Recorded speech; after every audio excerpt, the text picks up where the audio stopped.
거냐, 양대 노총의 노동조합들 1차 중심이 될 수 있습니다. 그러나 이렇게 소외되어 있는 비정규직들 목소리를 누가 반영할 거냐. 당사자들이 주체가 뭔가가 형성이 되지 않는다면 여전히 노조 조직률에서도 배제가 되어 있고 또한 그 소통 과정에서도 당사자의 목소리가 배제된 채 출발할 것이다. 이 우려 속에서 저는 세 가지 정도 말씀 좀 드리고 싶습니다. 일단 정부 차원에서 어떤 역할을 좀 지원을 해주는 게 필요하냐. 자, 지금 비정규직 조직화의 매개 역할을 할 수 있는 게 노동공제회라는 시스템들이 다양한 곳에서 등장을 하고 있습니다. 그러니까 이 노동공제회는 노동조합하고는 틀린 것이죠. 그러나 당사자 자신들이 스스로 십시일반 모여서 소통도 하고 문제 해법도 좀 찾아보고 어려울 때 서로 돕고 이런 시스템들이기 때문에 이런 노동공제회가 설립되는 것을 지원하는 시스템이 좀 필요하다. 그 다음에 공동 근로복지 수준 이게 지금 충남이랄지 울산이랄지 안산 같은 데서 이 사례가 등장을 하고 있습니다. 기업에서 출연을 하게 되고 정부가 또 지자체에서 대기업이 그래서 이런 시스템 같은 일종의 노동공제회의 재정적 지원 프로그램이 좀 필요하다. 그 다음에 두 번째 취약 노동자들 노동상담이랄지 교육이랄지 홍보 캠페인을 이미 지방자치단체의 노동센터 즉 지방자치단체에 설립되어 있는 비정규직센터랄지 노동공익센터가 전국에 한 60여 개 지자체가 설립 운영 중에 있습니다. 근데 이제 이게 문제는 지자체장이 바뀔 때마다 폐쇄가 되거나 또는 예산이 축소되거나 인력이 감소되거나 이런 현상들이 들락날락. 그래서 안정적이지 못하다. 그런데 실제 이런 지자체 노동센터들이 현장에서 경비원, 대리기사, 플랫폼 프리랜서, 또 배달 라이더 이런 취약 노동자들을 무수히 많이 만나고 있습니다. 협의회 결성이랄지 노동조합 조직화까지 안내하고 있는 지역도 적지가 않습니다. 그래서 일정 정도 이런 지자체 노동센터들의 역할이 매우 중요한 노동조합 다음 두 번째 단계로 그런 조직화의 한 통로가 되고 있다. 그런데 이게 법제화가 되지 않아서 불안정하다. 이 법제화가 좀 필요하다는 말씀을 좀 드리겠고요. 그 다음에 노란봉투법에 의해서 비정규직 노동자들, 그러니까 이제 기업 다니는 기업에서 연구해법이 나올 것 같고, 뭐 공무직이랄지, 그 다음에 기간제, 민간위탁, 돌봄 서비스 이런 쪽은 일단 정부가 모범 사업주로서 아까 연구원께서 발표를 하셨는데 초기업 단위 교섭을 좀 진행을 좀 했으면 좋겠다. 그래서 뭔가 노란봉투법의 기준도 이렇고 또한 이런 요소에서 그냥 뿔뿔이 흩어져 있는 이런 힘없는 노동조합이 아닌 정부하고 초기업 단위 그 부분 공공 부분과 정상적인 노사 교섭을 통해서 뭔가 모델을 좀 만들어내 준다면 이런 말씀을 드리겠고 그다음에 마지막으로 노동시장 양극화 디딤돌 관련해서는 특수고용 플랫폼 프리랜서 이쪽이 지금 일하는 사람 기본법 권리보장 기본법이 다음 달에 될 걸로 알고 있는데 우리 노동부 장관님도 자꾸 이제 세부 내용에 대해서 말씀을 좀 하신 것 같은데 이 법만을 가지고 현장의 변화를 과연 기대할 수 있겠느냐 지금 이런 의문이 좀 많이 남아서요. 그래서 일단 우선적으로 사회보험하고 그다음에 산업안전보건법 같은 경우는 먼저 우선 적용할 수 있도록 좀 했으면 좋겠다. 그다음에 일하는 사람 그 기본법 후속 법안을 빨리 내용을 좀 발표를 해서 각계각층의 이런 당사자들의 목소리가 반영될 수 있도록 했으면 좋겠다. 이상입니다. 혹시 다른 말씀 이어서 하신다거나 다른 의견 좋습니다. 원래 한국노총에도 비정규직 노조가 일부 있긴 있죠.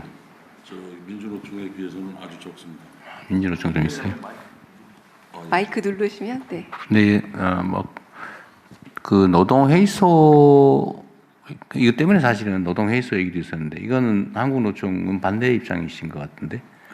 한국노총의 대선배이신 이용득 선배가 너무나 열정적으로 추진하기 때문에 드러내놓고 반대하지 못하고 있습니다. 어쨌든 그건 약간의 노동계 내의 문제로 보여지기도 하는데 하여튼 이게 공익노동센터 이런 문제는 사실은 이 회의의 주제라기보다는 노동부에서 잘 알아서 해야 될 일 같습니다. 말씀 주신 거 저희들이 잘 살펴서 많이 공감하고요. 잘 추진하도록 하겠습니다. 특히나 노조조차 할 수 없는 수많은 미조직된 노동자들의 이해 대변 기구를 만드는 것은 한 측면으로서는 사회대화도 촉진하지만 실질적인 도움도 될 것 같습니다. 어쨌든 우리나라의 노조 조직률이 너무 낮은 건 또 사실이어서 어쨌든 제 입장에서는 노동자들의 노동조합 가입률을 최대한 좀 끌어올려 보자. 왜냐하면 노동자들이 힘을 좀 강화를 해야 실제 대등한 발언, 대등한 교섭이 가능했어요.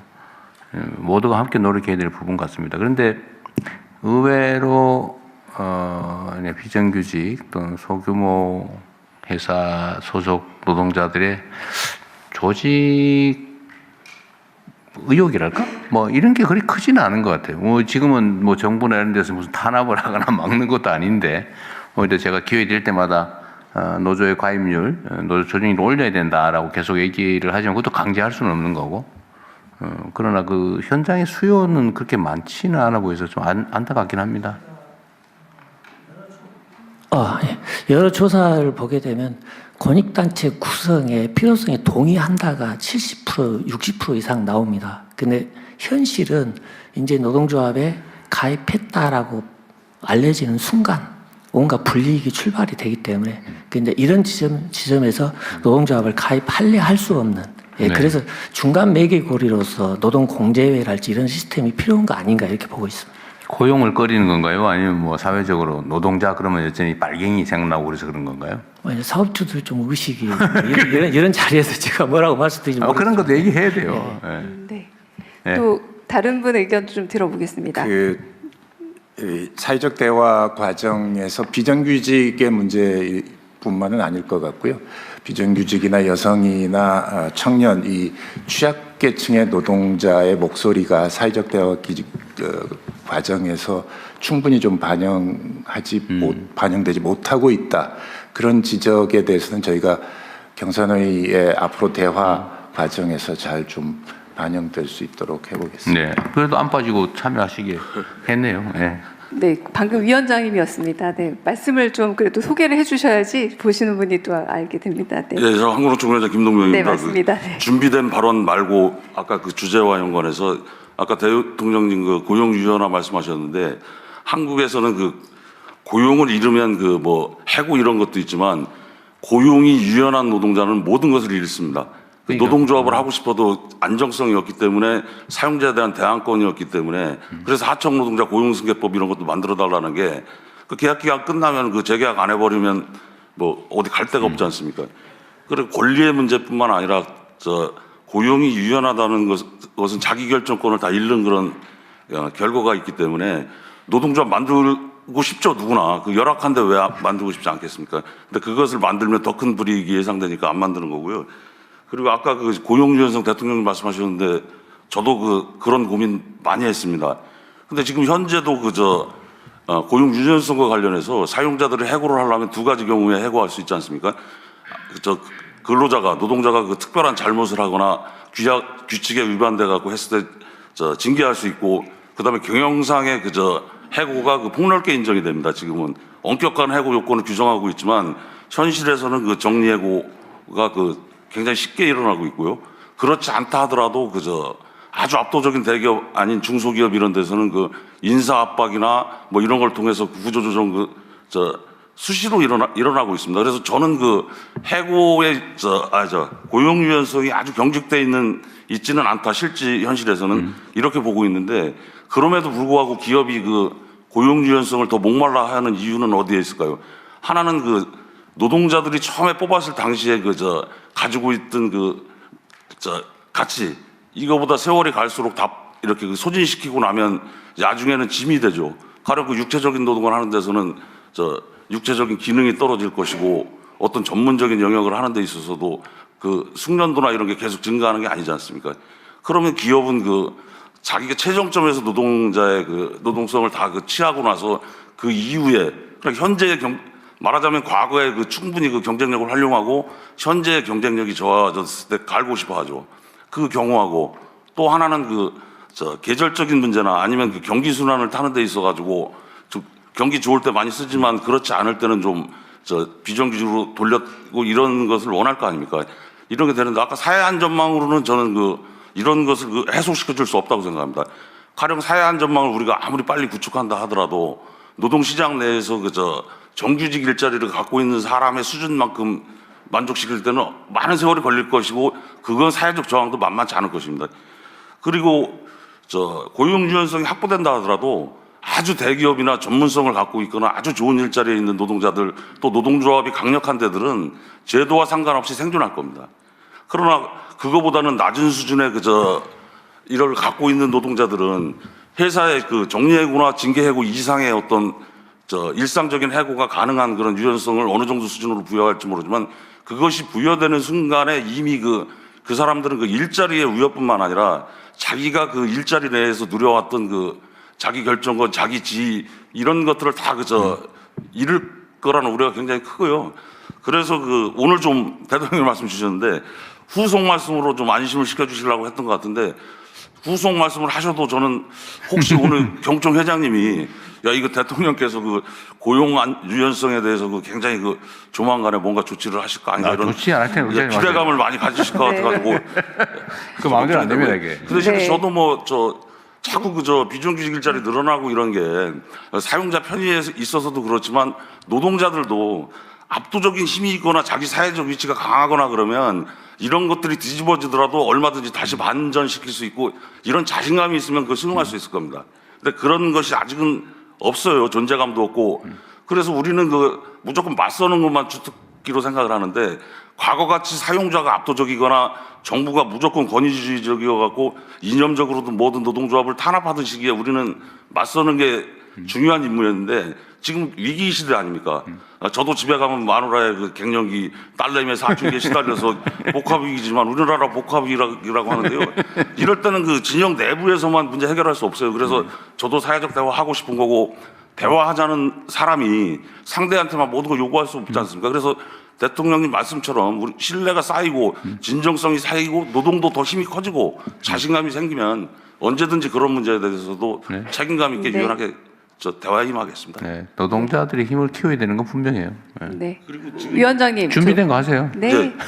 네. 그리고 지금 말씀하셨는데 앞으로 조직률을 높이는 게 왜 중요하냐면 정규직 노조가 주축을 이루고 있는 한국노총도 취약한 노동자들을 대변한다고 하지만 조직 내부의 질서라는 게 있기 때문에 비정규직이나 하청 노동자나 특권 노동자나 이런 사람들이 조직에 많이 조직화돼야지만 조직 내부도 진정성 있게 그 사람들 대변할 수 있습니다. 그래서 우리도 조직률 많이 높일 테니까 정부에서도 조직률 많이 높일 수 있도록 그런 건 많이 제가 권장 많이 하고 있어요.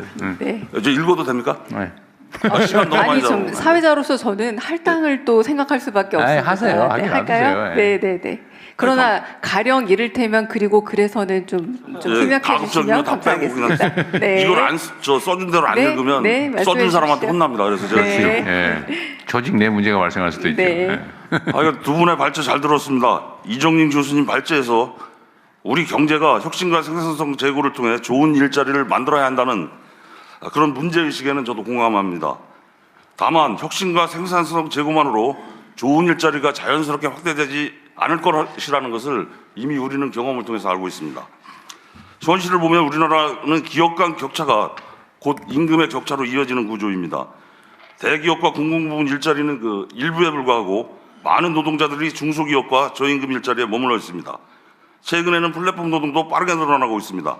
결국 핵심 과제는 중소기업 일자리의 질을 끌어올리고 플랫폼 프리랜서와 같은 노동법법 노동자들을 보호할 수 있는 해법을 마련하는 것입니다. 그리고 아까 중간 부분은 우리 박명준 교수님 초기업 교섭 확대하는 걸로 대처하고요. 줄이겠습니다. 그거 걱정하시니까. 저는 이 경제적인 그런 격차가 정말 사람들의 삶의 격차로 그대로 안 갔으면 좋겠습니다. 그래서 소득의 격차나 자산의 격차가 있더라도 한 사람이 노동을 하거나 아니면 이 사회의 일원이라면 어떤 위기가 오더라도 벼랑 끝이 떨어지지 않을 거라는 그런 신뢰, 그리고 최소한의 삶을 보장해 줄 수 있는 사회 보장, 이런 것들은 갖춰줘야 된다고 생각합니다. 그리고 아주 잘 사는 사람들 그런 것이 계속 대물림되는 것도 문제지만 내가 굉장히 열악하게 이 세상에 왔다 그래서 어떤 상승할 수 있는 기회를 차단해서는 안 되니까 교육이나 이런 것도 적어도 교육이나 이런 것만큼이라도 내가 없더라도 충분히 동등하지는 못하더라도 내가 올라설 수 있을 정도의 그 교육을 받을 수 있는 그런 사회적 그런 것을 마련해 줘야 되지 않나 이런 생각하고요. 그다음에 그 돈 자기가 잘나서 버는 것도 있지만 뭐 AI 도입이나 기술 이런 거에서 그 경쟁력이 세진 데는 점점 세질 텐데 이거 다 사회적으로 그 세금 낸 걸로 같이 연구해서 만든 기초과학도 있을 거고 다 있을 거 아닙니까? 그래 이런 사람들에 대한 그 로봇세 뭐 이런 논의도 있는데 그 세금이나 책임 이런 것도 강화해야 되고요. 그다음에 마지막으로 그 플랫폼 노동 이런데 노동조합은 만들지만 그 단체 협약을 못 맺고 있지 않습니까? 그 노동 사용자성이 명확지 않아서 노무종사자 이렇게 표현되고 있는데 사회적 합의 이런 거 할 때 그 합의가 너무 그 쉽게 위반되고 이런 게 있으니까 그런 사회적 합의를 단체 협약 수준으로라도 좀 끌어올리거나 아니면 정부가 강제하든 사회적 분위기를 만들든 제도가 안 되더라도 사회적 합의가 단체 협약 수준으로 엄중한 무게를 가질 수 있게끔 사회적 압박과 정부의 그 통제 이런 게 필요하다고 생각합니다. 감사합니다. 필요한 사회적 합의가 이루어지면 그거는 법제화를 하든지 해서 제도로 만들어야죠. 네, 뭐 그건 합의가 아니지. 네. 네. 이제 그래서 제가 하나 네. 이게 그냥 궁금해서 물어보고 노동부 장관 혹시 아실지 모르겠는데 하여튼 이게 어떤 제도를 누군가를 위해서 만들었는데 그게 이제 부작용 때문에 그 긍정 효과보다 부정 효과가 더 큰 경우도 많거든요. 네, 그런 경우가 많은데 이제 그 예를 들면 지금 그런 얘기 많이 하던데 그 2년 지나면 정규직화해라. 기간제 좀 말은 좋은데 네. 그래서 전부 다 1년 11개월만 다 그냥 1년 11개월짜리 해놓고 2년 안 넘기잖아요. 네.